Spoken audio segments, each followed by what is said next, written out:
టిడ్కో లబ్ధిదారులకు ప్రభుత్వం good news తెలిపింది. ఎప్పుడు ఇల్లు అందజేస్తారా అని ఎదురు చూస్తున్న వారికి ఊరట ఇచ్చే విధంగా మంత్రి నారాయణ కీలక ప్రకటన చేశారు. వచ్చే ఉగాది రోజున రాష్ట్రంలో 1,00,000 మంది లబ్ధిదారులకు టిడ్కో ఇల్లు అందజేస్తామని మంత్రి నారాయణ తెలిపారు.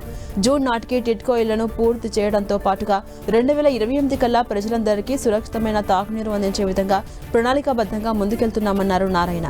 ముఖ్యమంత్రి సలహాలు సూచనలతో పురపాలక మరియు పట్టణాభివృద్ధి శాఖ ద్వారా ప్రజలకు విస్తృతంగా మెరుగైన సేవలు అందిస్తున్నామని తెలిపారు.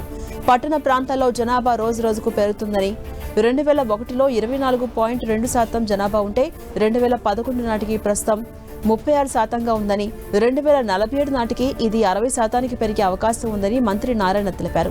ఈ అంచనాలకు అనుగుణంగా పక్కా ప్రణాళికతో ముందుకెళ్తున్నామని తెలిపారు. 2014-19 మధ్య కాలంలో మున్సిపాలిటీల నుంచి పన్నుల రూపంలో వచ్చే నిధులను గ్రీన్ ఛానల్ ద్వారా ఆయా మున్సిపాలిటీలకే ఖర్చు పెట్టామని తెలిపారు. కానీ గత ప్రభుత్వం మున్సిపాలిటీల నిధులు కూడా సొంత అవసరాలకు వినియోగించేందుకు తెలిపిందని తెలిపారు. కూటమి ప్రభుత్వం అధికారంలోకి వచ్చిన తర్వాత సీఎం చంద్రబాబు చొరవ తీసుకుని తిరిగి CFMSతో సంబంధాలు లేకుండా మున్సిపాలిటీల నిధులు అక్కడే ఖర్చు చేసుకునేలా మార్పులు చేశారని తెలిపారు నారాయణ.